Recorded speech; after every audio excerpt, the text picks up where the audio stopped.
Hello, good morning everyone. मैं कस्तूर, आपका maths teacher. आज हम क्लास 8 में एक्सरसाइज 3.4 को स्टार्ट करने जा रहे हैं। इसको अच्छी तरह से कंप्लीट करेंगे। इससे पहले आपको एक बार रिवाइज कर लेना है। समांतर चतुर्भुज क्या होता है, समलंब चतुर्भुज क्या होता है, आयत क्या होता है, वर्ग क्या होता है, ठीक है। और चतुर्भुज जितने भी हैं, जितने भी हमने आपको यहाँ पर पढ़ाया, उन सभी की प्रॉपर्टीज को अच्छी तरह से आपको एक बार रिवाइज करना है। चलिए तो स्टार्ट करते हैं हम एक्सरसाइज 3.4। 3.4 में देखिएगा, यहाँ पर आपके सामने बोर्ड पर क्वेश्चन है। पहला क्वेश्चन हमसे यहाँ कहा जा रहा है कि बताइए कथन सत्य या असत्य है। मीन्स हमें ट्रू और फॉल्स को बताना है कि कौन सा कथन सत्य है और कौन सा कथन असत्य है। इसके बारे में हम यहाँ पर बताएंगे। तो पहला क्वेश्चन हमसे कहा जा रहा है यहाँ पर कि सभी आयत वर्ग होते हैं। तो आपको आयत को वर्ग बताना है। वो कह रहा है क्या सभी आयत वर्ग होते हैं। तो हमने एक आयत बना लिया, ये बना लिया यहाँ पर आयत, एक आयत बना लिया। और जो आयत है वो क्या होते हैं, वर्ग होते हैं। आयत जो है वो वर्ग होते हैं। क्या आप जानते हैं कि आयत की केवल आमने सामने की भुजाएं कैसी होती हैं, बराबर लंबाई की होती हैं। जबकि आयत को आप देखेंगे तो आयत की चारों ही भुजाएं कैसी होती हैं, बराबर लंबाई की होती है। तो पहली कंडीशन गलत है।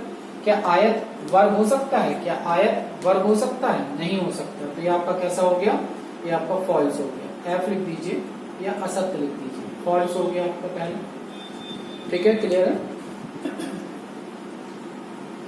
तो आई होप समझ में आ रहा होगा आपको कि किस प्रकार से हमें इसको करना है। चलिए इसके बाद इसका क्वेश्चन नंबर 2 देख लेते हैं। देखिए क्वेश्चन नंबर 2 देख लेते हैं। सेकंड क्या है कि सभी सम चतुर्भुज समांतर चतुर्भुज होते हैं। सभी सम चतुर्भुज समांतर चतुर्भुज होते हैं। आपको बताना है कि सभी सम चतुर्भुज, देखो सम चतुर्भुज किससे बनता है, वर्ग से। इस प्रकार से बनता है। इसकी चारों भुजाएं आपस में बराबर होती हैं, ठीक है। और सम्मुख कोण भी आपस में बराबर होते हैं। ये दोनों आपस में बराबर होंगे और ये वाला एंगल और ये वाला एंगल आपस में बराबर। तो सम चतुर्भुज समांतर चतुर्भुज होते हैं। तो समांतर चतुर्भुज की हमने क्या प्रॉपर्टी बताई थी, ऐसा चतुर्भुज जिसकी आमने सामने की भुजाएं बराबर हो। इसमें देखो क्या बराबर है, यहाँ बराबर है और समांतर भी है। दूसरा ए भी इसके बराबर होगी और समांतर भी होगी। दूसरा थर्ड पॉइंट क्या है, एक सम्मुख कोण बराबर होते हैं। तो एक कोण आपस में बराबर होंगे, एक कोण और एक कोण आपस में बराबर होंगे। इसके बाद इनके जो विकर्ण होते हैं वो परस्पर समद्विभाजित करते हैं। तो ये प्रॉपर्टी भी सही है। तो इसका मतलब कोई भी समचतुर्भुज हो, सभी प्रकार के समचतुर्भुज समांतर चतुर्भुज होते हैं। ये हमारा कैसा हो जाएगा, ट्रू हो जाएगा। मीन्स ये सही है। ट्रू मीन्स हो गया, सत्य हो जाएगा आपका। क्लियर है। चलिए अब क्वेश्चन नंबर 3 पर आइए। तो अगर आपको प्रॉपर्टीज लर्न है, अगर आपको बताएगी प्रॉपर्टीज सभी अच्छी तरह से लर्न है, तो आप इनको आसानी से बता सकते हैं कि कौन सा क्वेश्चन किस प्रकार से ट्रू और फॉल्स होगा। चलिए क्वेश्चन नंबर हम सी पर आ जाते हैं। सभी वर्ग समचतुर्भुज और आयत भी होते हैं। जितने भी वर्ग हैं, यहाँ बात कर रहा है सभी वर्ग कैसे होते हैं, समचतुर्भुज होते हैं। तो वर्ग बना लीजिए जरा, ये बना लिया वर्ग। इसकी चारों भुजाएं कैसी होती हैं, बराबर, ठीक है। समचतुर्भुज की चारों भुजाएं कैसी होती हैं, बराबर, ठीक है। आयत की भुजाएं कैसी होती हैं, आमने सामने की भुजाएं बराबर है, बराबर और समांतर भी है, ठीक है। इसके बाद चतुर्भुज के सम्मुख कोण कैसे होते हैं, बराबर होते हैं। ये भी बराबर है, ये भी बराबर है, इसके ये आपस में बराबर है और ये आपस में बराबर है, ठीक है। क्रमागत कोणों का योगफल कितना होता है, 180 अंश, वो भी होगा। आयत में भी यही होता है कि सम्मुख कोण 90 अंश होते हैं। सभी कोण 90, तो 90 है, ठीक है, वर्ग में। और समचतुर्भुज में ऐसा कुछ नहीं होता, सम्मुख कोण बराबर होना चाहिए और क्रमागत कोणों का योगफल 180 अंश होगा। विकर्ण जो है वो परस्पर समद्विभाजित कर रहे हैं, हाँ कर रहे हैं। विकर्ण परस्पर समद्विभाजित करते हैं, ठीक है, कोई भी प्रॉब्लम नहीं है। तो सभी वर्ग समचतुर्भुज और आयत भी होते हैं। तो ये भी क्या हो जाएगा, ट्रू हो जाएगा, ठीक है। सभी वर्ग समचतुर्भुज और आयत होते हैं, ये भी क्या हो गया, ट्रू हो गया, क्योंकि सभी प्रॉपर्टीज क्या करते हैं, सेटिस्फाई। एक वर्ग ले लिया, वो समचतुर्भुज भी होता है और वो आयत भी होता है। चलिए अब सभी वर्ग समचतुर्भुज और आयत भी होते हैं। शायद क्वेश्चन रिपीट हो गया है, देख लेते हैं क्या दिया गया है।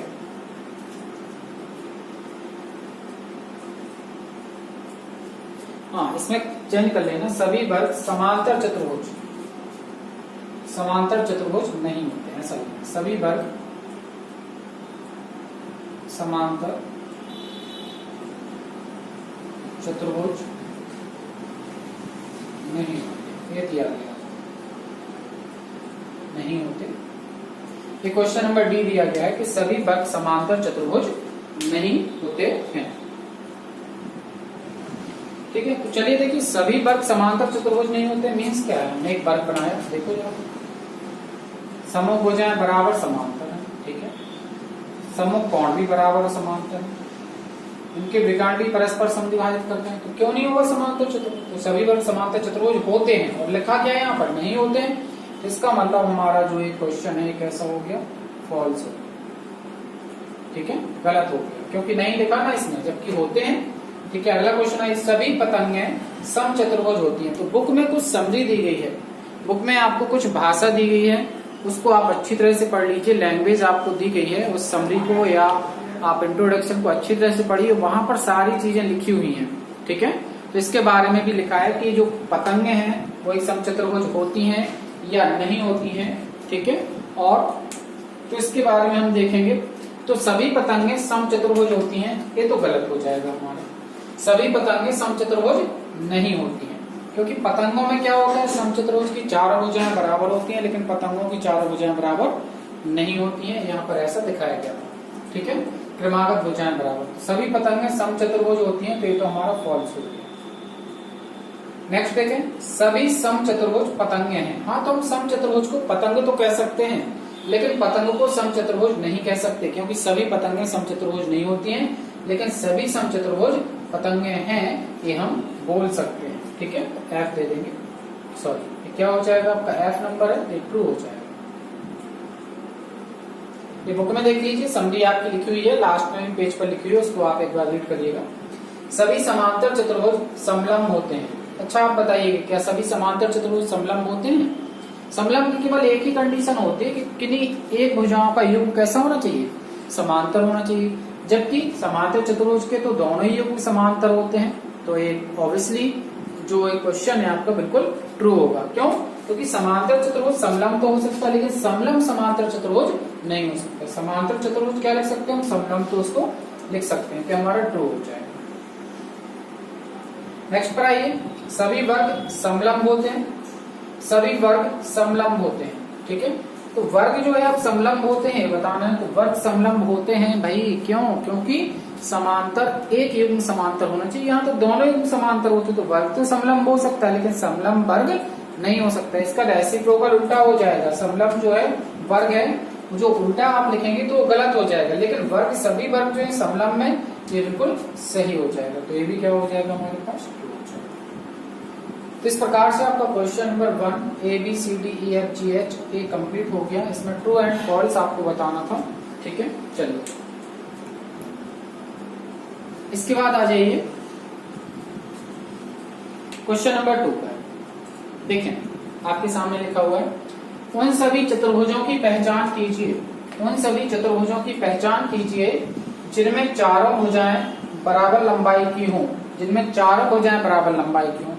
तो आपने केवल दो ही चित्र पढ़े हैं, चारों भुजाएं बराबर लंबाई की। तो क्या पढ़ा है आपने, एक पढ़ रखा है आपने क्या, वर्ग, और दूसरा आपने क्या पढ़ रखा है, समचतुर्भुज। क्या पढ़ रखा है, समचतुर्भुज। तो ये दो ऐसी आकृति हैं जिसमें सभी भुजाएं कैसी होती हैं, बराबर लंबाई की होती है। तो आंसर में आप क्या लिख देंगे, वर्ग लिख देंगे, और क्या लिख देंगे, समचतुर्भुज। और कोई ऐसा चतुर्भुज है जिसकी चार भुजाएं कैसी होती हो, बराबर होती हो? तो और कोई चतुर्भुज नहीं है। तो वर्ग और सम चतुर्भुज ऐसी दो आकृतियां हैं इसकी चारों भुजाएं बराबर लंबाई की। वर्ग की भी चारों साइड्स इक्वल होती हैं, 4 साइड्स, एंड सम चतुर्भुज की भी चारों साइड्स कैसी होती हैं, इक्वल होती हैं। चलिए अब नेक्स्ट पूछ रहा है चारों कोण समकोण हो। तो देखो वर्ग बना देते हैं। वर्ग का प्रत्येक कोण कितने अंश होता है, 90 डिग्री। कितने डिग्री होता है, 90 डिग्री ईच एंड वर्ग में। और इसी प्रकार हमने आयत बना दिया। आयत का प्रत्येक कोण कितना होता है, 90 डिग्री। दूसरी आकृति क्या हो जाएगी हमारे पास, आयत। तो इन सभी चतुर्भुजों की पहचान कीजिए। तो पहला क्या हो जाएगा हमारे पास वर्ग, और दूसरा हमारे पास क्या हो जाएगा आयत। क्योंकि वर्ग का प्रत्येक कोण each angle of 90 degree of square and each angle of 90 degree of rectangle. ठीक है, तो वर्ग और आयत दोनों के ही क्या होते हैं, चारों कोण कैसे होते हैं, समकोण होते हैं। जल्दी से स्क्रीनशॉट कर लीजिए। ओके, तो आप question number first and question number second को अच्छी तरह से कंप्लीट करिएगा। आज के लिए आपके लिए यही वर्क है। Okay, thank you class, have a good day.